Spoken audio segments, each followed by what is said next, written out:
चलिए आज की क्लास शुरू करते हैं यहाँ से, ठीक है। कल हम लोग यहाँ तक थे कि NCF-FS 2022 के अंदर किंडरगार्टन के मेथड को फॉलो करने की पूरी कोशिश करी गई। हालांकि इसका नाम किंडरगार्टन मेथड के नाम से भी जोड़ा जा सकता था अगर देखिए तो, इसलिए कि ये लगभग एक प्रावधान रहा है। इसी में नहीं, लगभग जितने भी साइंटिफिक संस्थान आपको दिखेंगे, साइंटिफिक संस्थान कहने का अर्थ है वैज्ञानिक पद्धति से जोड़कर देखे जाने वाले जो भी संस्थान है, जैसे आप कह सकते हैं कि WHO है तो वर्ल्ड हेल्थ ऑर्गेनाइजेशन है। वर्ल्ड हेल्थ ऑर्गेनाइजेशन का होता है कि पूरी दुनिया तो उसको साक्ष्य मान रही है ना, उसका आधार मान रही है। जितने भी पैकेट्स मसाला या वो सामान खरीदते हैं, खाद्य सामग्री, सब पे उसका लाइसेंस होना मस्ट है ना। या फिर जितने भी फूड कॉर्पोरेशन से जुड़े हुए चीज़ हैं उनमें FSSAI का मानदंड लेना भी ज़रूरी है। तो ये जो साइंटिफिक पद्धति बनाएगी ताकि एक ह्यूमन जो भी है, हम या आप ह्यूमन बीइंग, उसके सेहत के साथ कम से कम खिलवाड़ ना हो। एक मूलभूत जो आवश्यकता हमारी है, यानी कि खाना, कपड़ा, रोटी कपड़ा और मकान, उसके साथ किसी तरह का जोखिम किसी भी सरकार ने कभी भी नहीं लिया है। कम से कम बोलने के असर पे तो नहीं लिया है। भले अंदर से कुछ कर दे, मगर सामने से जो मापदंड तैयार होता है वो आपकी सेहत को देख के, आपके स्वास्थ्य को देख के, हर तरह से रोटी कपड़ा और मकान की फीलिंग्स को देखा ही जाता है। ये रखते हुए तर्क रखा गया। उसी आधार पर जैसे मान लीजिए अगर किया जाता तो अब जैसे केमिस्ट्री पढ़ते हैं, बहुत ऐसी चीज़ें जिसने उसको खोज किया है एलिमेंट्स को, उसके नाम पर उसका नाम रख दिया गया है, ठीक है। बहुत ऐसी चीज़ें फिजिक्स में भी देखते हैं। न्यूटन अगर ऐसा ही मात्रक है किसी का तो न्यूटन ने खोज किया इस वजह से। पास्कल किसी चीज़ का ऐसा मात्रक अगर है तो पास्कल ने खोज किया था दाब इस वजह से, तो ये उनको रिस्पेक्ट मिलता है ना। वाट अगर किसी चीज़ का ऐसा मात्रक है तो वो भी उनके नाम का टाइटल नेम है इस वजह से। तो ऐसी चीज़ें दी जाती हैं और अदर सेक्टर में भी ऐसा है।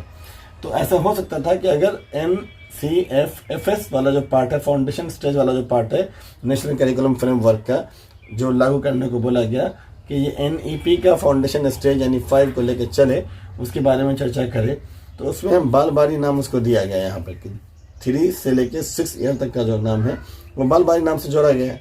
अभी KV वगैरह में वो जो हिस्सा है सेक्शन ऑफ एजुकेशन का जो पार्ट है वो बाल बारी केंद्र के नाम से जाना गया, जिसको हम पहले आंगनबाड़ी केंद्र के नाम से अलग अलग सेक्टर में जान रहे थे। स्कूल में जुड़ा हुआ नहीं था, वो अलग था।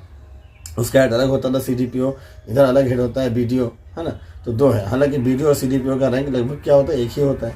दोनों DO के नीचे का पदाधिकारी है, डिस्ट्रिक्ट लेवल के नीचे, तो वो अपनी जगह है। लेकिन उस हिसाब से अगर इसका नाम होता तो किंडरगार्टन जैसे इसका मेथड है, नियम है, तो ये भी कह सकते थे किंडर स्कूलिंग बोला जा सकता था, या फिर ये बोला जा सकता था कि किंडर मेथड स्कूलिंग, है ना। तो इस तरह का नामकरण किया जा सकता था। हालांकि क्यों नहीं किया गया, वो तो जो पॉलिसी बनी है उसके हिसाब से, हर पॉलिसी के पीछे की कुछ अपनी महत्वाकांक्षा होती है और उसका अपना एक्सपेक्टेशन होता है, तो उसको फुलफिल करते हुए, चूँकि आंगनबाड़ी नाम से यहाँ पे नाम चिन्ह था, हर जगह सब लोग जान ही रहा था, तो आंगनबाड़ी को अगर बाल बारी कर देंगे तो समझ में आता है। आंगनबाड़ी में भी लोग जानते हैं कि बच्चे लोग ही पढ़ते हैं, बड़े आदमी तो पढ़ते नहीं हैं, उनका कोई काम नहीं होता है। लेकिन जब बाल बारी किया तो बाल तो ऑलरेडी बच्चे को इंडिकेट कर रहा है ना, और बारी घूमने पड़ना सब तरह का चीज़, तो वो चीज़ उसका नाम हो गया। कहने का मतलब कि इसका नाम अगर बाल बारी के अंदर रखा गया तो बस वहीं तक ये है कि क्या उसका नाम किंडर बारी भी रख दिया जा सकता था या कुछ भी नाम। तो अगर किंडर को देखते तो किंडर का सेंस भी क्या होता है, बच्चे के लिए होता है, और बाल ही बच्चे के लिए होता है। तो कहीं ना कहीं एक तरह से किंडर का नाम नहीं लिखा गया है, किंडरगार्टन। तो ऐसे ही पहले भी नाम नहीं था, ये किंडरगार्टन तो नाम है नहीं, फ्रॉबेल नाम है इनका। तो फ्रॉबेल पद्धति या जो कह लीजिए, तो ये हम लोग कल देखे थे। इनका जो मेन बेसिक्स है वो देखा था। इनका पूरा फोकस किन बातों पर था, 3-4 बातों पर ही था। मोटा मोटी ये बात थी कि बच्चे को प्राकृतिक माहौल कैसे दे दिया जाए। उस प्राकृतिक माहौल को देने में भी कुछ सावधानियां होनी चाहिए कि अगर प्राकृतिक बना रहे बच्चे को, तो हम प्लांट से या एनिमल से उनको रूबरू कराएंगे, ऑब्जर्वेशन की प्रोसेस पे फोकस करेंगे, फूल पौधा बाग बगीचा दिखाएंगे, नहर तालाब दिखाएंगे, जो EVS भी बताती है ना। तो उस हिसाब से वहाँ तक तो ठीक है। आगे जाने के बाद अगर आपको दिखता है, उसी का अगला पहलू देखते हैं अगर, तो उसमें बताया जाता है कि उसको कुछ ऐसे भी गेम की तरफ मोटिवेशन देना है जिसमें साइज़ के बारे में पता चले कि ये बड़ा है, ये छोटा है, ये और बड़ा है, ये और छोटा है ना। जिसको हम लोग आगे क्लासेस में हम लोग ही पढ़ते हैं, एक्सा पेटा टेरा गीगा मेगा किलो ऑक्टा डेसीसिटी मिलने माइक्रो पिको फ्रॉम डॉट। तो लेकिन वो क्या है, फिजिक्स के अंदर आता है, बहुत लंबी नंबर्स के लिए आता है, जिसमें 1 लाइट ईयर भी आ जाता है, प्रकाश वर्ष वगैरह पढ़ते हैं, तो हम लोग पढ़ते हैं। बच्चा तो अपने हिसाब से आगे करेगा, ग्रो करेगा। तो उसके लिए जो साइज़ का बड़ा होना छोटा होना है, उन चीज़ों की बात भी उनको बताई गई है। अब देखेंगे हम लोग में 9th क्लास में भी ऐसा यूनिट जो बनाई गई है, उसमें इन चीज़ों का पूरा ध्यान रखा गया। तो सारी चीज़ों का जो आधार बनता है वो यहीं पे दे दिया गया कि बच्चों को जो पढ़ाया जाएगा तो आकार आधारित हो, साथ साथ क्या है, आकृति आधारित भी हो। आकार तो हो गया बड़ा या छोटा होगा, आकृति कैसी होगी। छोटी आकृति में बहुत ज़्यादा क्या है, कॉम्प्लिकेटेड है ना, और बड़ी आकृति भी तो बहुत कॉम्प्लिकेटेड है, मान के चलिए। तो इस आकृतियों को भी समझना पड़ेगा। कुछ आकृति सीधे सीधे हैं, एकदम सिंपल है, कोई बना लेगा, और कुछ आकृतियों को बनाना बहुत डिफिकल्ट है। और हम लोग बहुत ऐसे प्लांट्स के पार्ट को बनाते हैं जो सब बच्चा नहीं बना पाएगा, छोटा बच्चा, छोटा क्या बड़ा बच्चा भी नहीं बना पाएगा, है ना, या बहुत डिफिकल्ट है, बनाएगा तो बहुत सटीक नहीं बना पाएगा। तो ये जो आकृति बना पाना है या उसको समझ पाना है, बच्चा बना नहीं पाए लेकिन आकृति की समझ तो हो, पहचान तो ले क्या है ये क्या नहीं है। जिसमें खासतौर पर अगर हम बात करें मैथमेटिकल ऑब्जेक्ट्स में, अगर तो ये ट्राइंगल है, ये स्क्वायर है, ये रेक्टेंगल है। उसके बाद बहुत ऐसी डेली लाइफ की चीज़ें इस्तेमाल करते हैं हम लोग, जैसे कि माचिस का डब्बा है बना हुआ, तो माचिस का डब्बा उसको क्यूबाइड बता देगा। वहीं पे उसको वो डाइस जिससे खेलता है तो वो उसको क्यूब के बारे में इंफॉर्मेशन दे देगा।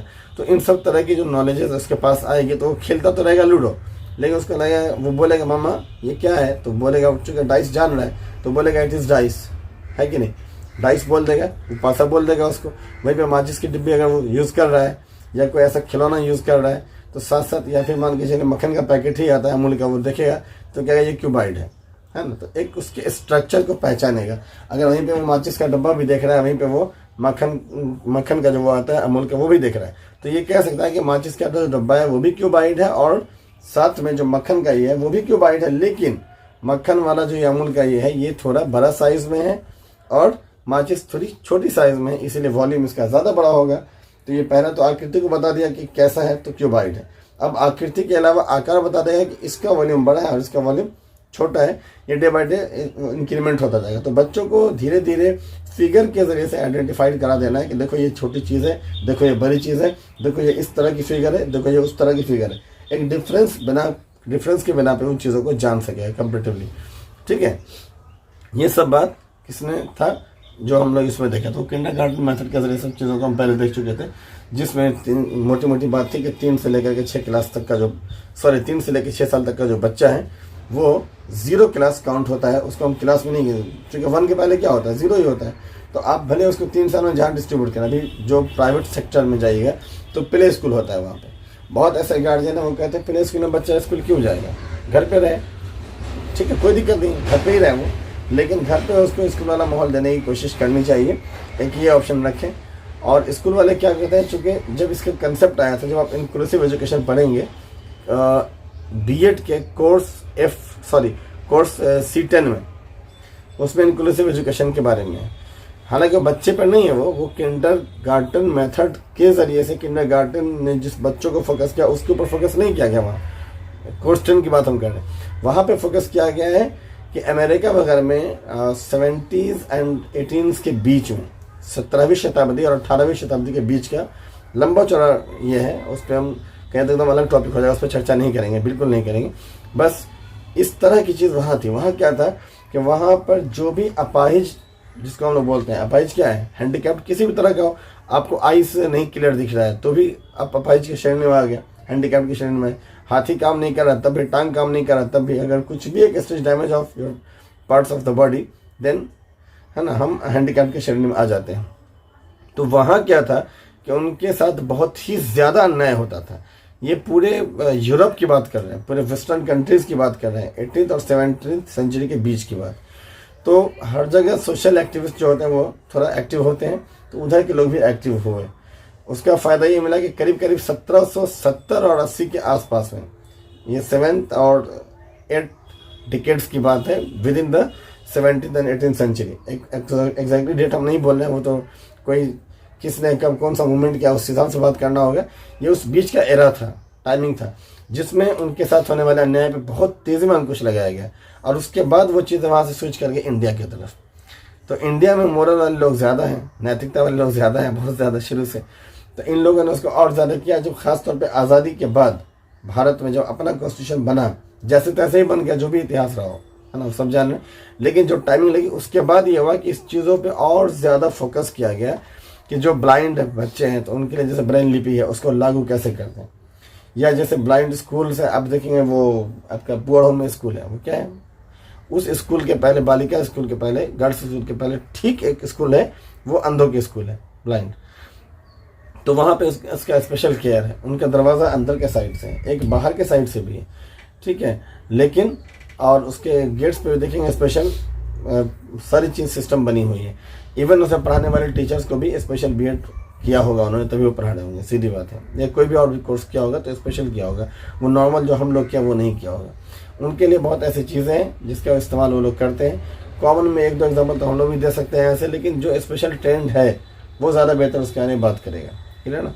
तो ये जो प्रोविज़न आया उसमें क्या था, तो उसमें वहाँ जो इस तरह की चीज़ें हो रही थी और उनको जिन लोगों ने दूर किया, और दूर करने में जो एनजीओ आगे आए, एनजीओ से कई ज़्यादा बढ़ के दूसरे लोग आ गए। वो कौन आ गए, वो जो प्राइवेट इंस्टीट्यूशन चला रहे थे। उनको लगा कि अब जैसे कोई ब्लाइंड है तो ऐसा तो नहीं कि सारा ब्लाइंड गरीब है क्या पैदा हो जाएगा, अमीर क्या भी गरीब, अमीर क्या भी ब्लाइंड लोग पैदा होगा, ठीक है। अगर किसी का हाथ डैमेज है तो वो भी अमीर क्या ही पैदा हो जाएगा, गरीब क्या ही पैदा होगा। तो उससे उनको लगा कि प्राइवेटली एक हम ऐसा इंस्टीट्यूट खड़ा करें जिसमें इतनी ज़्यादा अवेलेबिलिटी या फैसिलिटीज अवेल करा दें कि उस तरह के बच्चों को हम फैसिलिटेट कर सकें। जैसे मान लीजिए लंगड़ा है, वो 2 सेकेंड फ्लोर पे नहीं चलेगा, आप नीचे ही क्या कीजिएगा, लिफ्ट लगा दीजिएगा, बैठेगा, सड़क से ऊपर चला जाएगा, तो आसानी तो लगेगा। अब उसके नाम पे चार्ज कीजिए आप, बस समझ रहे हैं, एग्जाम्पल अपने ये कर रहे हैं। तो जो उस टाइम वहाँ की एक स्ट्रेटेजी बनी वेस्टर्न कंट्रीज की, पश्चिमी देशों की, वही हालत यहाँ अभी वाले जो प्राइवेट स्कूल्स हैं उन लोगों में 0 क्लासेस को लेकर है, अभी भी है ये चीज़। अब देखें प्ले स्कूल के नाम पे कितनी फीस है, 2-2 हज़ार 3-3 हज़ार तो महीने का ले रहा है ऐसे। और करता क्या, बच्चे को पढ़ने जाता है वहाँ पे, क्या करता है, अरे आप घोड़ा ला के रख दिया, टिकटी घोड़ा ला के दिया, नाव ला के रख दिया, बैठने उठने वाली चेयर लोग घर में भी रख के रहता है, हम लोग भी ला के रखते हैं घर में। तो वही चेयर सब वहाँ है, बच्चा बैठ के वहाँ क्या करता है कि बच्चा असल 10 बच्चा और है तो देखा देखी खाने लगता है कोई चीज़। लंच बॉक्स तो माँ ही देती है घर से बना के, वही लंच खाएगा। ये तो नहीं कि स्कूल वाला लंच दे रहा है उसको, लो तुम बेटा ये खा लो, तो आप ही का दिया हुआ लंच है, उसी को बच्चा खा रहा है। लेकिन हाँ, चूँकि 4 बच्चा और भी आया हुआ है, वो भी 4 टेबल में बैठ गया, टेबल कुर्सी अटैच है, वो खा रहा है, उसका देखा देखी ये भी खा रहा है, तो देख करके बच्चा सीखता है। तो ऐसी चीज़ है, खेल रहा है तो ये भी खेलेगा, चल रहा है नकल कर रहा है ये भी करेगा। तो वो बच्चा घर में भी करता है अगर 2-3-4 बच्चे होते हैं। लेकिन इसी चीज़ को हम प्ले स्कूल में करवाते हैं तो वो उसका चार्ज हमसे ले लेते हैं, सभी से चार्ज ले लेते हैं, उनका अच्छा खासा ये होता है। तो ये जो सिस्टम यहाँ डेवलप हुआ इसमें वो प्राइवेट वालों ने किया था। और ये जो हम बात करें प्राइवेट वालों की बात नहीं है, ये तो किंडरगार्टन मेथड जो हो गया ये तो गवर्नमेंट लेवल पर है और इसी को बालबाड़ी में अप्लाई करने की बात करी गई है। इसका फ़ायदा डेफिनेटली मिलेगा जब हर जगह हो जाए। तो अभी कहीं कहीं हुआ है, जहाँ भी हुआ वहाँ फ़ायदा मिलेगा। कम से कम गार्जियन का वो बर्डन तो हट जाएगा, जो आपको 3,000-4,000 देना है वो 300 में बदल जाएगा, तो आसानी तो हो जाएगी ना। प्लस प्रिकॉशन के नाम पे ज़्यादा प्रिकॉट करेगा आपको बच्चों को, ठीक है, उनके साथ ज़्यादा जवाबदेही है ना, तो वो करेगा। ये सारी चीज़ें हैं जिसके बारे में उन्होंने यहाँ देखा, ठीक है। और बाकी इससे रिलेटेड जो क्वेश्चन है उसको हम बोले चूँकि सब लोग नहीं है तो इसलिए उस पर क्वेश्चन आज नहीं करेंगे, वो साथ में ही कर लेंगे। अभी हम ये करेंगे हावर्ड गार्डनर के बारे में करेंगे, जिसके बारे में बोले थे कि जिस तरीके से एरिक एरिक्सन ने 8 हिस्सों में बांटा है स्टेजेस को, लाइफ के हर स्टेजेस को। तो उनके 8 स्टेजेस बांटने का मतलब था कि कोई भी एक इंसान है, कोई भी एक इंसान, ये नहीं कि मेरे लिए या आपके लिए कोई ख़ास तरह की स्किल है मेरे अंदर तो उस स्किल वाले की बात कर रहे हैं, ऐसा नहीं। कोई अच्छा गाया कि अच्छा गाना गा ले रहा है तो उसके बारे में बात करेंगे, वो भी नहीं है। या कोई अच्छा मान के चलिए एक्टर है, वो एक्टिंग अच्छा कर रहा है तो उसके बारे में हम बात कर लिया है। एक स्पेशल टॉपिक वाइज जो काम करना है वो नहीं है वहाँ। किसकी बात कर रहे हैं? एरिक एरिक्सन में। एरिक एरिक्सन में यह था कि आम फार्म तौर पे जितने भी आदमी हैं, किसी में भी एज के हिसाब से इस तरह की चीज़ें आती हैं।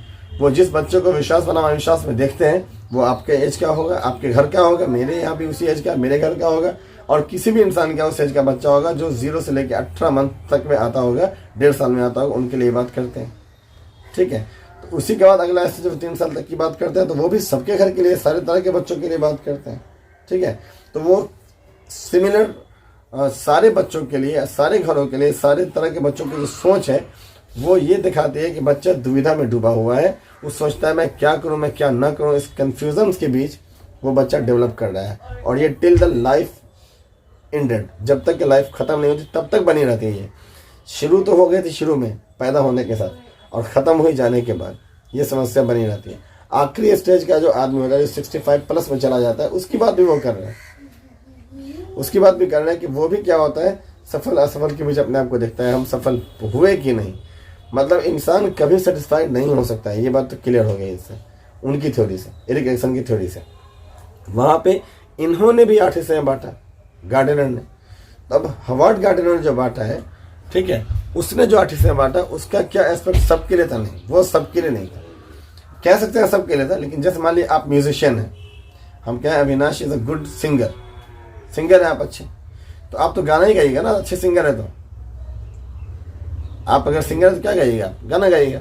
तो आपके गाना को हम किससे मिलाएंगे? किसी दूसरे सिंगर की तुलना में, कि क्या उस सिंगर से अच्छा है, या उस सिंगर से बहुत अच्छा है, या उस सिंगर से भी नीचे है, इस सिंगर से भी नीचे है। या फिर टाइम के हिसाब से देखेंगे, एक ज़माना था जब इस तरह का सॉन्ग चला करता था, आज का ज़माना जब इस तरह का सॉन्ग चलता है। लेकिन जब भी डिस्कशन करेंगे किससे करेंगे? सिंगर से ही करेंगे। आपका मुकाबला किसी पहलवान से नहीं करेंगे। तो ये कहते हैं कि एक तरह की स्किल होगी सिंगिंग की, तो सिंगिंग वाले आदमियों के अंदर किस तरह की योग्यता पाई जाती है, उस पर चर्चा कर लिया। साइमल्टेनियसली अगर कोई एक्टिंग की फील्ड में है, तो हॉलीवुड का आदमी भी एक्टिंग कर रहा है कि नहीं कर रहा है? बॉलीवुड का आदमी भी एक्टिंग कर रहा है। आज तो साउथ की मूवीज़ भी आ रही है, वो भी देखिए एक्टिंग करता है। आप सिंपल अब 2 मूवी देख लीजिए, एक हिंदी मूवी और उसी के साथ एक साउथ मूवी देख लीजिए, आपको अंतर दिख जाएगा। हिंदी मूवी का हीरो अगर मारेगा तो कोई उड़ के फेंका जाएगा, इतना ही होता है। और साउथ मूवी का हीरो अगर मारेगा तो पता नहीं कितना एक्शन लेके वो पूरा गिरेगा, उठेगा, उड़ेगा, पुड़ेगा, सब कुछ करके काम करेगा। लेकिन लोग देखते हैं, तो एक ही चीज़ को दिखाने का जो एक एटीट्यूड है वो अलग अलग है। तो आखिर कुछ तो व्यूअर है जो उसको देख रहा है, कुछ है क्यों, बहुत लोग देख रहे हैं।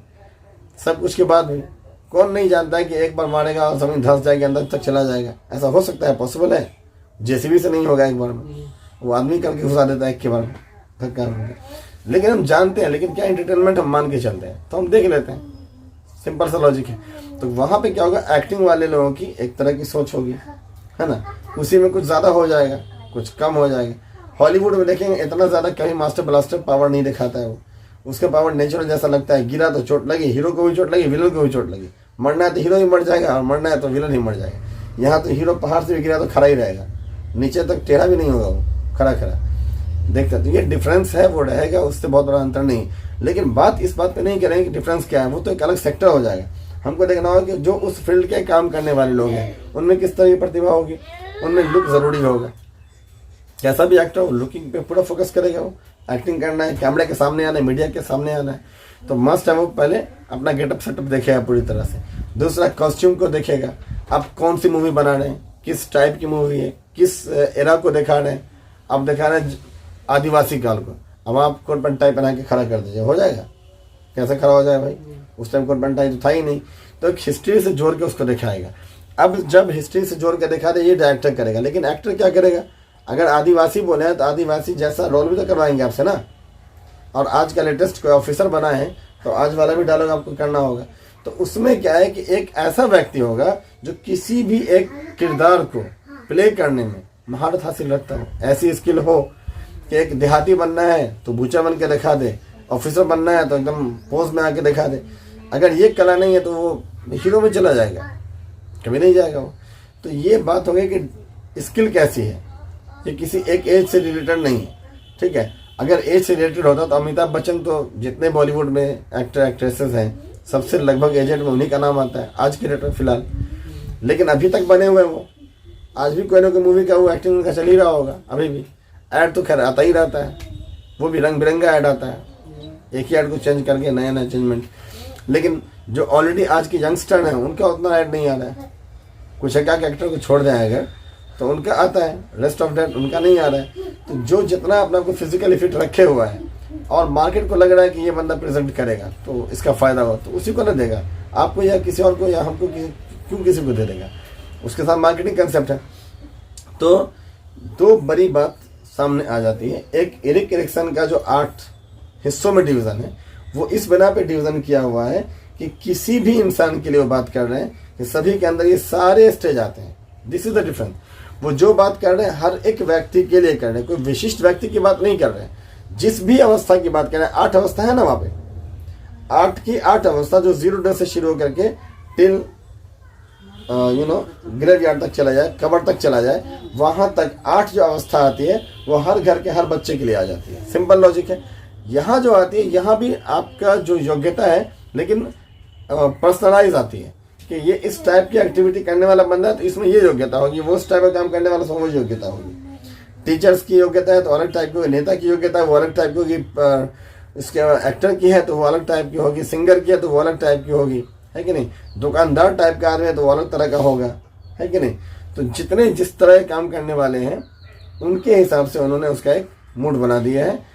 और वो भी अब कह सकते हैं तो हम लोग जो भी हैं लाइफ एग्जिस्ट करने के लिए, ज़िंदगी जीने के लिए कोई एक रोल प्ले करेंगे ना दुनिया में, आप उसमें देखेंगे तो वो चीज़ फिट बैठती है फिर।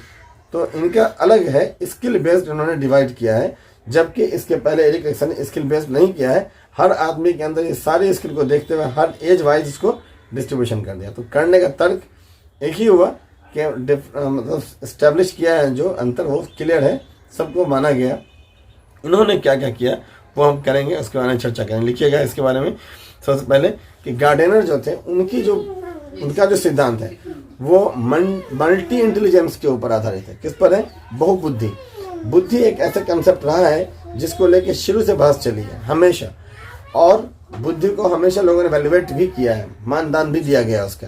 तो बुद्धि क्या थी? बुद्धि को कभी किसी ने कहा कि एक बुद्धि कारक है, किसी ने कहा 2 बुद्धि कारक है, किसी ने कहा नहीं 1 बुद्धि 2 बुद्धि कारक नहीं है, उससे भी ज़्यादा 3 बुद्धि कारक है। तो किसने क्या कहा कि 1 बुद्धि है, 2 बुद्धि है, 3 बुद्धि है, 10 तरह की बुद्धि है, वो इसके बाद का विषय है। अभी हम जब सिंपल ही बात करने, अगर हम जाएंगे गार्डनर के मेथड में तो हम इनके बारे में पहले जानते हैं क्या कहते हैं, उसके बाद किसने कहा कि 1 बुद्धि होता है, किसने कहा 2 बुद्धि होता है, वो अलग हम कर लेंगे। ठीक है, इन्हीं के साथ कर लेंगे, अलग नहीं करेंगे।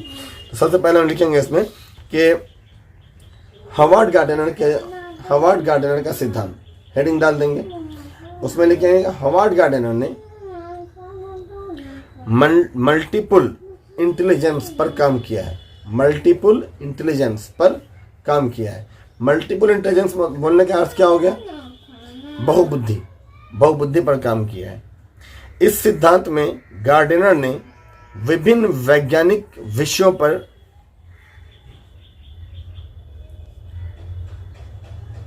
ठीक है, इस सिद्धांत में गार्डनर ने विभिन्न वैज्ञानिक विषयों पर आधारित प्रत्येक व्यक्ति के लिए बुद्धि का मूल्यांकन करने का काम किया है।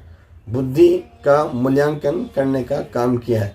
मतलब आप जिस वर्ग से भी आते हो तो आपकी बुद्धि कैसे मानी जाए, और हम जिस वर्ग से आते हो तो मतलब वर्ग का मतलब हिंदू मुस्लिम रिलीजियस वे पे नहीं होगा, बल्कि according to our job satisfaction, हम जिस काम को कर रहे हैं उस काम में हमने अपने साथ सहयोगियों में अपना कितना रोल अच्छा बना लिया होगा। आप जो काम जहाँ कर रहे हैं आपकी वहाँ पे इमेजिनेशन कितनी है, तो वो डिपेंड करता है कि आपकी इंटेलिजेंस अच्छी है। एक ही फील्ड में एक आदमी ज़्यादा वैल्यूबल होता है और दूसरा आदमी वैल्यूबल नहीं होता है, तो मतलब वो क्या है, किसकी पूजा हो रही है? काम की पूजा हो रही है। आप अच्छा काम करके दे रहे हैं, कंपनी क्यों नहीं मानेगी? आपका प्रमोशन भी होगा, आपकी सैलरी भी इंक्रीमेंट होगी, आपकी डिमांड भी रखी जाएगी, आपको छूट भी दिया जाएगा, दूसरे को नहीं दिया जाएगा वहाँ पे, चूँकि उसको माना जा रहा है कि वो काम करने में आप जैसा योग्य नहीं है। तो ये जो योग्यता है, ये जो स्किल है, ये जो महारत है, ये जो कौशल है, इसके आधार पर उन्होंने क्या किया? टोटल का डिवीजन किया है। तो क्या लिखे अभी आप कि प्रत्येक व्यक्ति के लिए बुद्धि का क्या किया है? मानक तैयार किया है। ये लिखा ना, विभिन्न वैज्ञानिक बुद्धि पर काम किया है। ठीक है, और इस आधार पर उन्होंने कुल 8 प्रकार की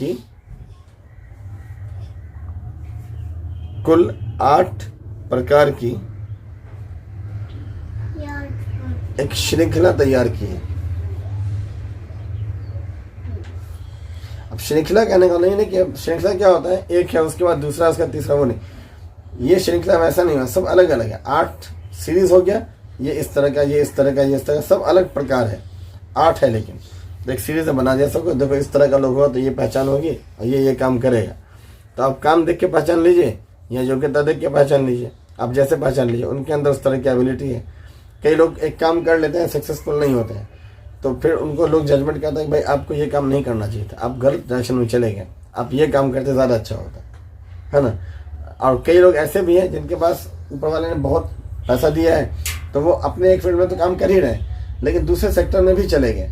तो दूसरे सेक्टर में चले गए तो वो अपने ऊपर नहीं काम करते, वो किसी और को हायर आगे कर देते हैं, ठीक है। और वो उनका पूरा काम संभालता है, उसको MD बना दिया, मैनेजिंग डायरेक्टर है, उससे हिसाब किताब अलग कर लिया, शेयरिंग कर दिया, दिमाग आपका हो, पैसा मेरा हो। ऐसा बहुत सारे लोग कर रहे हैं आज के डेट में।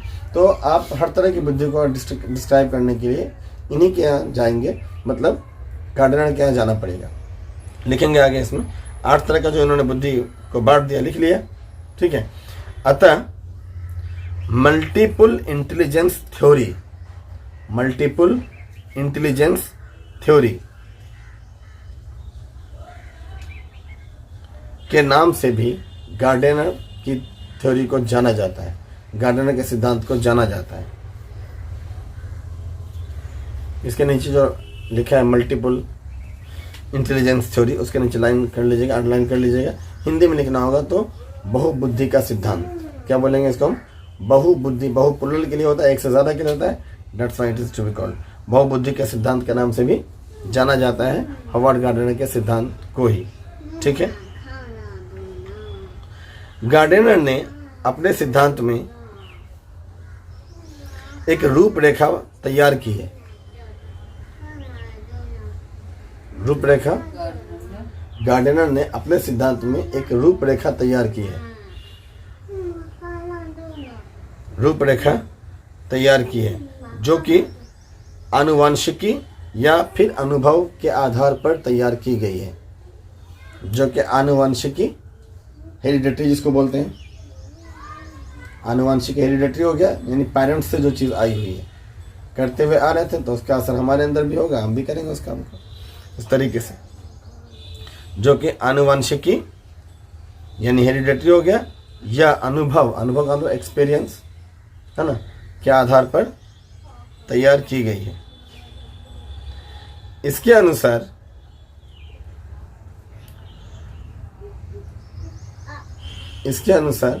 अब जो लिखे हैं इस पूरे लाइन के नीचे अंडरलाइन कर लीजिए, लाइन इसको याद भी कर लीजिएगा अलग से कि बुद्धि क्या है उसके बारे में, उनके फेवर में। एक तो बुद्धि कार्य वाला बात किए थे, जो आपके अंदर की चीज़ों को बाहर निकालने का काम एजुकेशन के माध्यम से करे या बिना एजुकेशन के करे, लेकिन बाहर निकाले, वो दिखाए लोगों को कि ये काम हम कर सकते हैं, तो वो चीज़ भी बुद्धि होती है। लेकिन इनके तर्क में बात करें, इनकी बात करें गार्डनर की, तो इनका ही नाम लिया जाएगा, इनके हिसाब से जो बात कही वही बोला जाएगा। तो क्या लिखा है अभी क्या लिखे हैं, उनके अनुसार, अच्छा उनके अनुसार है ना, उनके अनुसार लिखिएगा, बुद्धि विभिन्न कारकों से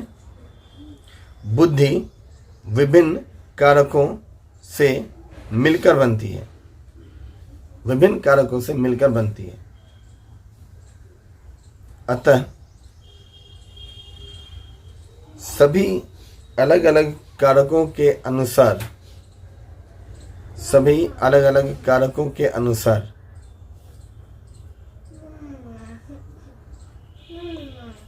किसी व्यक्ति के अंदर योग्यताएं निहित होती हैं, किसी व्यक्ति के अंदर योग्यताएं निहित होती हैं, मतलब उसके अंदर वो योग्यताएं आ जाती हैं, है ना, योग्यताएं निहित होती हैं, ठीक है। बहुत से लोगों में अब लाइन नहीं दीजिएगा, यहाँ तक हो गया। अब यहाँ से बहुत से लोगों लिखा है, इसको लाइन के अंदर मत रखिएगा। बहुत से लोगों में 3 व्यापक श्रेणियों का कार्य करने में दक्ष होते हैं, 3 व्यापक श्रेणियों का कार्य करने में दक्ष होते हैं, मतलब 3 तरह का काम अच्छे से कर सकता होगा वो, है ना। जबकि कुछ अन्य लोग होते हैं जिनमें 2 तरह की, किसी में 1 तरह की ही योग्यता पाई जाती है, जबकि कुछ अन्य लोग होते हैं जिसमें 2 तरह की या 1 ही तरह की योग्यता पाई जाती है।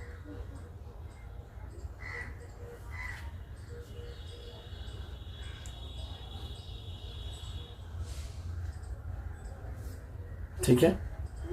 अच्छा, अब दूसरी बात क्या होता है, किसी चीज़ का आधार होता है।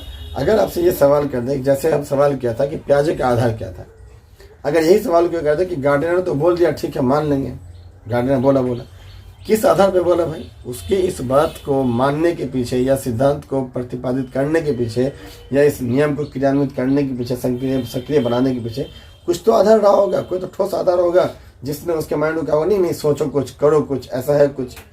न्यूटन का पढ़ते ना कि सेब गिरा, तो सेब तो हमेशा गिरता, आप नहीं देखते गिरते हुए, हम नहीं देखते, मगर उसको वो सेब गिरना मामूली नहीं लगा क्योंकि उसका माइंड उसी पे फोकस्ड था। तो उसको लगा कुछ डिफरेंट, ये ऊपर चला जाए, क्यों नहीं चला गया, नीचे ही क्यों गिरा, और यही क्यों नीचे, सब चीज़ नीचे नहीं, उसने वहाँ से पॉइंट उठा लिया। ऐसी गार्डनर के मन में क्या आया होगा, इनके पीछे का पर्सपेक्टिव क्या है, तो इसको यहाँ पे लिखिएगा, ठीक है। थोड़ा गार्डनर कर दिए, मोटा करके लिख दीजिए ताकि समझ में आएगा, यहाँ से एक मेन बिंदु है, ठीक है ना। गार्डनर ने ये माना कि लोग सीखने के लिए 3 विशेष क्षेत्रों से किसी भी कौशल को हासिल कर सकते हैं, किसी भी कौशल को हासिल कर सकते हैं। नंबर 1 शिक्षा,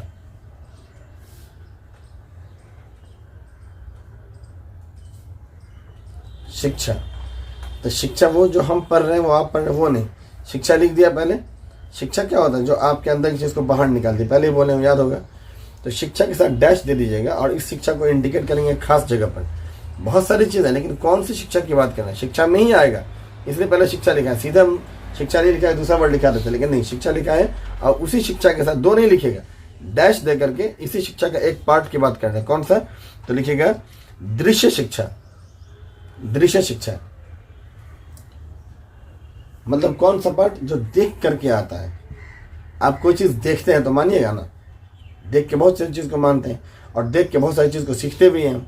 तो सीखने के पीछे कारण देख करके सीखना होता है। जैसे आप ड्राइविंग सीखते हैं, ड्राइविंग तो देख करके ही सीखते हैं ड्राइविंग। आपके हाथ हम चलाते हैं, पाँव भी, हाथ पाँव सब करते हैं आप।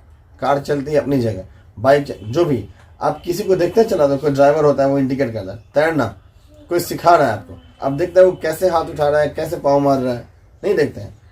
हवाई जहाज है, पंछी है, उसको देख के नहीं सीखा। हमने अगर नाव बनाया तो किसको देख के बनाया? चिड़िया को देख के? कभी नहीं। तो किसको देख के बनाया? मछली को। तो इसीलिए उसकी तरह से वहाँ पे क्या पतवार बना दिया, ठीक है। अब लेटेस्ट वर्जन बहुत सारी चीज़ें बदलेंगी, लेकिन स्टार्टिंग तो वहीं से आया, चिड़िया को देख के जहाज़ बनाया। तो ये हमारा आधार रहा है। और जितने भी औजार बनाए शुरू में भी, आज नहीं, पाषाण काल ही में देख लीजिए, तो पाषाण काल में भी औजार बना, तो वो औजार नोकीला क्यों बना? देखा ना कि जानवर, वो जितना भी हिंसक पशु है, सबका नाखून कैसा होता है? नोकीला नोकीला। दांत कैसा? वो भी नोकीला। शेर का दांत देखा कैसा होता है? हम लोग जैसा होता है, एकदम नोकीला।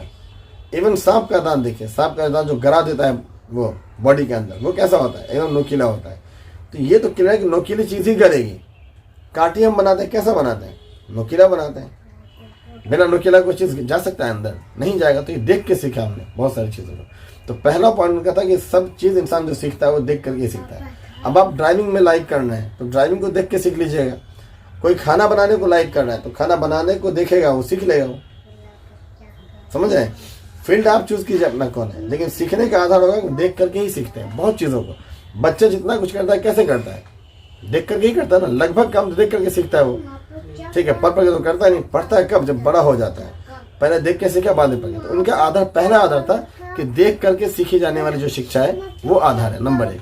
दूसरा है, ये एक में था, पॉइंट 2 लिखिएगा, पॉइंट 2 लिखिएगा, श्रवण शिक्षा। श्रवण, सुनना, लिसनिंग, श्रवण शिक्षा, ठीक है। शिक्षा के अंदर ये भी आया, लेकिन दूसरा पॉइंट हुआ श्रवण शिक्षा। बहुत सारी चीज़ों को हम सुनकर, जैसे कुछ भी आपको नकल करना है, आपको लिंग्विस्टिक्स सीखना है, अंग्रेज कैसे बोलते हैं, आप बोलिएगा आई एम कमिंग, वो बोले आई एम कम। अब आपको लगा भाई कैसे वो कर रहा है, अंग्रेजी के टोन में बात कर रहा है वो। आप किसी अरबी को सुनिए, वो क्या अंत हिमार बोलेगा, कहीं कैसे ऐठ के बोल रहे हैं वो। आप उसको छोड़ दिए, हिंदी अरबी और उर्दू का झगड़ा छोड़ दिए। आप देखिए मघी बोलने वाले कैसे बोलते हैं, एक भी बात सीधी बोल देगा ना, नहीं, पॉसिबल ही नहीं है। उसकी बात ही टेढ़ापन है उसमें। मघी बोली हम 1 महीने में झेले हैं, पटना से कॉफी चेक करने जाते तो उसमें लगता था कितना टेढ़ा बोलता है, हमको लगता है उसका भी सीमा होता होगा, एक्सेस। हम अगर मतलब गुस्सा हो जाए किसी से तब भी टेढ़ा करके बोलेंगे, उतना टेढ़ा नहीं हो सकता है हमसे। और उनकी नॉर्मल बोली है इतनी टेढ़ी है, लेकिन लोग आदि हैं, उनको नहीं लगता कि उनको डांट रहा है, क्या है कि जैसा ये बोला है अगला भी ऐसे ही बोल रहा है, ठीक है। और हम लोग जब बोलते सिल समझ लेता है, एक बार पकड़ लेगा यहाँ का नहीं है, तो ये ऐठन जो है वो उनकी बोली में है। आप हमारे यहाँ के इसमें देखिए मैथिली में उस तरह का है ऐठन नहीं है, एकदम मिठास है, ठीक है। सब बोलता है मिठास है यहाँ की भाषा में, तो ये एक अलग फ़र्क है। ये भी क्या है, ये सुन कर के आएगा, इसको पढ़ के नहीं आएगा। कोई बोलेगा ऐठ के बोलना है तो कैसे ऐठ के बोले, तो क्या गाली बोल दिया, कुछ बोल देगा।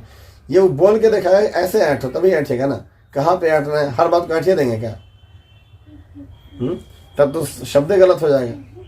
एक हो गया जिसको देख करके सीख लिया, दूसरा क्या हो गया, सुन करके सीखने वाली बात है, सुनकर वाली श्रवण शिक्षा जिसको बोले, ये उनका आधार, दूसरा आधार हो गया। और तीसरा गतिज शिक्षा। गतिज क्या है, मोटर, सेंसरी मोटर स्टेज पढ़ा था, कहाँ पे पढ़ा था सेंसरी मोटर स्टेज, जीन प्याजे में। बच्चा पैदा होने के बाद सेंसरी मोटर में ही चला जाता है, उस सेंस को लगा देता चाहिए, ऐसे रेंगना है, ऐसे दौड़ना है, ऐसे बोलना है, ऐसे सूंघना है, ऐसे करना है, मतलब जितनी भी एक्टिविटी होनी है उसको वो अपने सेंस ऑर्गन से पकड़ रहा है। तो ये जो 3 मेन आधार है, एक या तो सुन करके कोई चीज़ को एडॉप्ट करेंगे हम, कोई भी व्यक्ति वो किसी भी लाइन में चला जाए वो सुन करके चीज़ों को सीखेगा, दूसरा देख करके चीज़ों को सीखेगा, और तीसरा आपका नकल करेगा, एक्टिविटी करेगा तब सीखेगा, जिसको प्रैक्टिकल बोल सकते हैं पढ़े लिखे मोरली लैंग्वेज में। तो 3 मेन आधार हो गया, इस आधार पर लोग सीखते हैं, ठीक है। आगे लिखिएगा, ये तो 3 मेन पॉइंट है। इन 3 श्रेणियों के आधार पर, इन 3 श्रेणियों के आधार पर मानव सीखने की क्षमता, मानव सीखने की क्षमता को विकसित करता है, विकसित करता है, जिसके लिए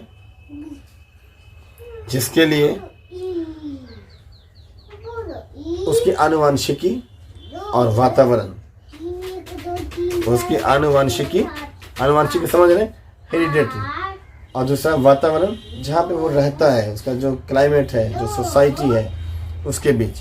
अब जब भी क्लाइमेट में चले गए हम, सोसाइटी में चले गए हम, तो फिर से इसमें कौन आ गया, वही जो पहले हम लोग वाइगोस्की की बात करते हैं, तो उन लोगों ने वही कहा बच्चा वहाँ, लेकिन वो वाइगोस्की ने सीधे सोसाइटी बोल दिया, और यहाँ हम इसकी 3 अलग अलग दक्षताओं को बोलने की इनको वहाँ से ले रहा है। चीज़ वही है लेकिन बोलने का ढंग बदला हुआ है। तो यहाँ पे ये गार्डन यही कहते हैं कि वो इन चीज़ों को जो लेगा, इन 3 तरह की बुद्धियों के आधार पर लेगा, कौशलों को लेगा, शिक्षा के आधार पर लेगा। तो क्या लिखा अभी इसमें, ये क्या करेगा वो वातावरण पर निर्भर करता है, ठीक है। अब आगे लिखिए, थोड़ा सा लिखेंगे हार्वर्ड गार्डन के बारे में, 1 लाइन 2 लाइन लिख लेंगे। लिखिएगा, स्टार्ट बना दीजिए छोटा सा अलग से पॉइंट बना के, वहाँ लिखिएगा हार्वर्ड यूनिवर्सिटी में हार्वर्ड ने ग्रेजुएशन पास किया, ग्रेजुएट हुआ था वहीं से। Harvard graduate school of education, नाम क्या था उसका, Harvard graduate school of education, ठीक है। यहाँ उसने क्या किया था, PhD किया था। इसी स्कूल ऑफ एजुकेशन से उन्होंने PhD किया था।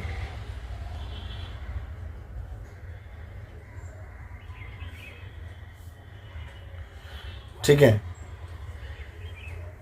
उनकी स्टडी में, उनके पढ़ने लिखने के साथ ही में, स्टडी में लिख दिए सीधे, उनकी स्टडी में सहायक जॉन एच और एलिजाबेथ ए का नाम आता है। जॉन एच और एलिजाबेथ ए का नाम आता है। हॉब्स रिसर्च के द्वारा, हॉब्स क्या होता है, समझ रहे, वर्ड है, हॉबीज से बना हुआ शब्द है वो। हॉब्स रिसर्च के द्वारा professor of communication and education, professor of communication and education, communication and education के द्वारा मल्टीपल इंटेलिजेंस का सिद्धांत, मल्टीपल इंटेलिजेंस यानी बहुबुद्धि का सिद्धांत एवं उसके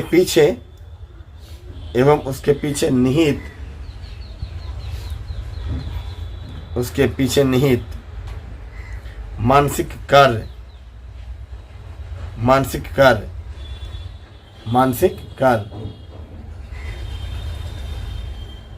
जिसमें विभिन्न कारक हो सकते हैं। इन्हीं सब बातों को ध्यान में रखकर हॉवर्ड गार्डनर ने अपने बहुबुद्धि सिद्धांत या मल्टीपल इंटेलिजेंस थ्योरी का प्रतिपादन किया।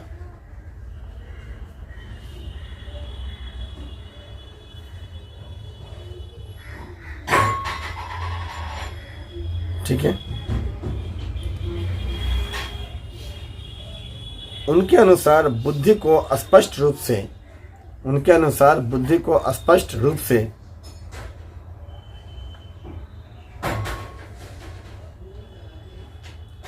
निश्चित किया जा सकता है। उनके अनुसार बुद्धि को निश्चित रूप से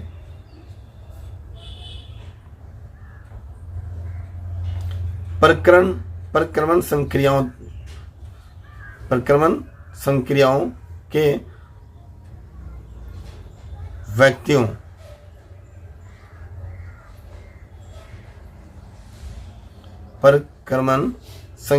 के व्यक्तियों के संदर्भ में परिभाषित किया जाना चाहिए।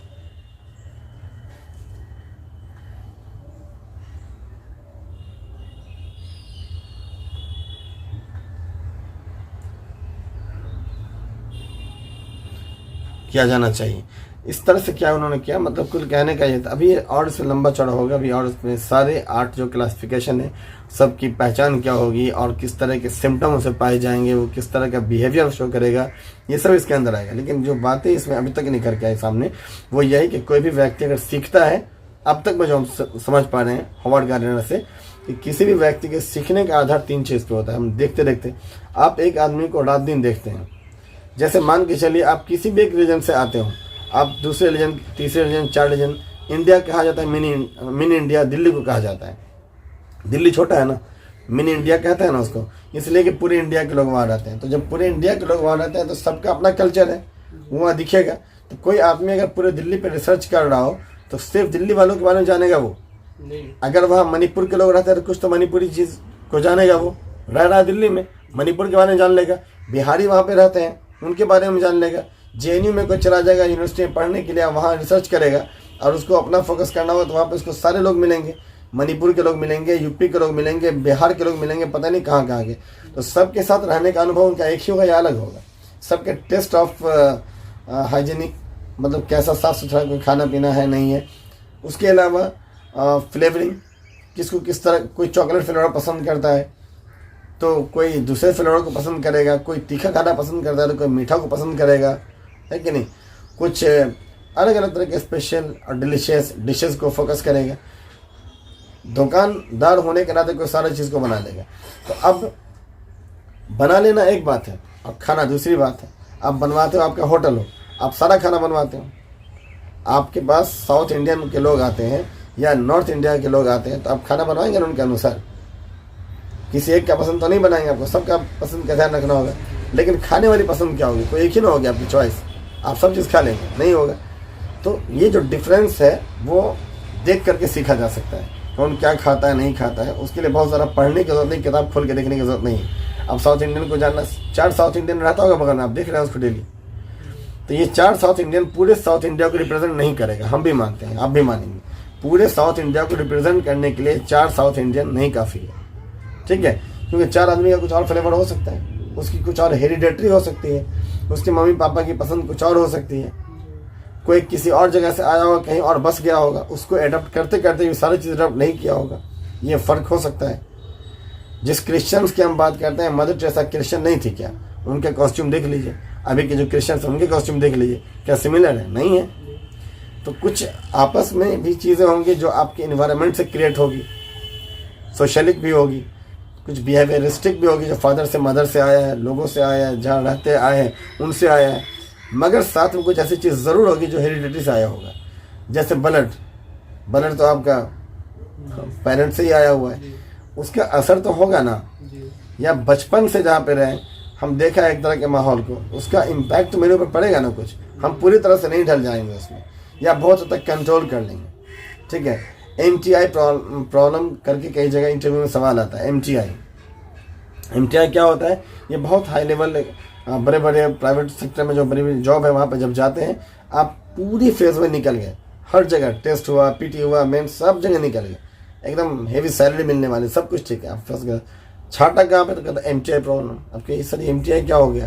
कहता है मदर टंग इन्फ्लुएंस, मतलब आप बिहारी हैं और आपका बिहारी टोन जा नहीं रहा है सर, आप बोलते बड़ा अच्छा है लेकिन बिहारी पर आ जाता है। तो क्या सर आपको क्या चाहिए? तो क्या पता नहीं चले कि आप बिहारी हैं कि कौन है, आप रिप्रेजेंट ऐसे करेंगे। तो क्या है, आप हमसे अच्छी जॉब, हमारे यहाँ से ज़्यादा अच्छी जॉब मिल जाएगी आपको, टैलेंट है आप में भरा हुआ, मगर ये प्रॉब्लम के साथ हमारे यहाँ नहीं चलेंगे, सॉरी सर। नहीं चलेगा तो नहीं लेगा ना, वो कैसे ले लेगा वो। लेकिन आपको ये नहीं बोल रहा है कि आप बुड़बक हैं या आपके अंदर मंद बुद्धि वाले बालक हैं या आपके अंदर सलाहियत नॉलेज नहीं। वो अपनी बात रख रहे हैं आपके सामने साफ साफ कि हमारा जो नीड है वो इस टाइप का है सर।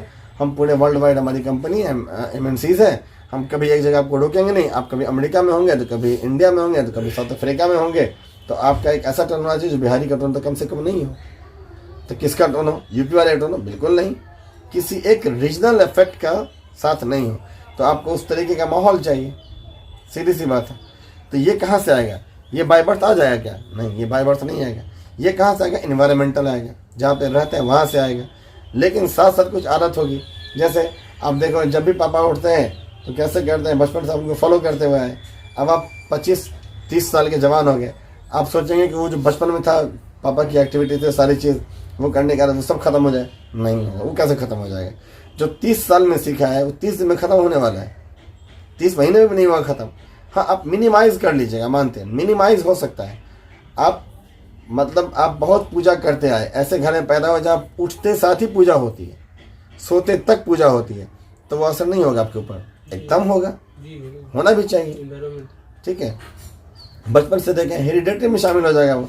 अब आप जिस जगह के वहाँ पे लोग उसको लाइक नहीं करता है, वो लोग मान के चलिए अदर रिलीजन से आता हो और वो चाहता हो कि मेरे साथ जो रहेगा वो इस टाइप का हो, तो आप मिनिमाइज कर लीजिएगा, बंद नहीं हो जाए, कभी ना कभी तो कन्वे कीजिएगा ना उस चीज़ को। एकदम जीरो पे करके किल आउट नहीं कर सकता है।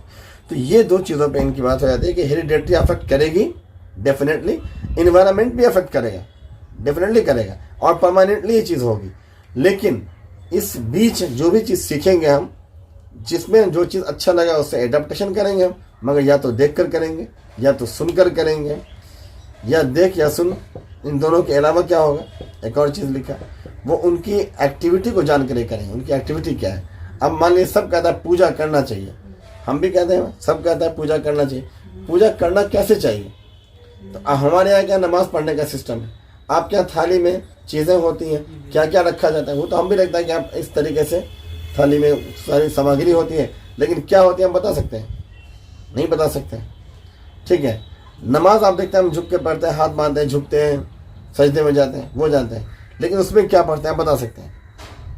नहीं।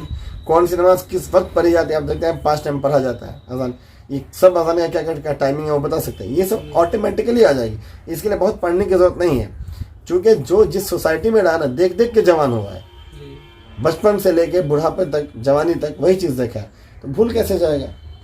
कोई भी मुस्लिम को उठा लीजिए जो कभी नहीं पढ़ा लिखा हो, एकदम जाहिल लड़का हो गया, नमाज क्या और पढ़ते हो क्या? 5 पढ़ते हैं।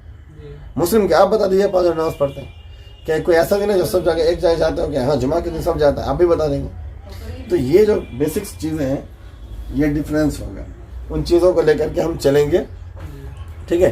तो ये चीज़ें हेरिडेटरी का चीज़ है या ये चीज़ें इन्वायरमेंटल है, ये दो चीज़ से आएगी। लेकिन या तो गतिक होगा जो मूवमेंट से जुड़ा हो, एक्टिविटी से जुड़ा हो, या तो सीइंग होगा, देख करके सीखने वाली चीज़ होगी, या नहीं तो लिसनिंग पे बेस्ड होगा, जहाँ पे हम उन चीज़ों को सुन करेंगे, किसी का नकल करेंगे, बार बार करेंगे और चीज़ों को जानेंगे, है कि नहीं। तो ये मेन है। इसमें जो 8 क्लासिफिकेशन है उसको कल हम लोग करेंगे ताकि सब लोग का छूट नहीं जाए, इसका थोड़ा ध्यान रखते हुए। और आपका जो है क्लास डैमेज हो गया, इस वजह से थोड़ा हम सॉरी कह सकते, क्या करेंगे, कल इसको कंटिन्यू करेंगे।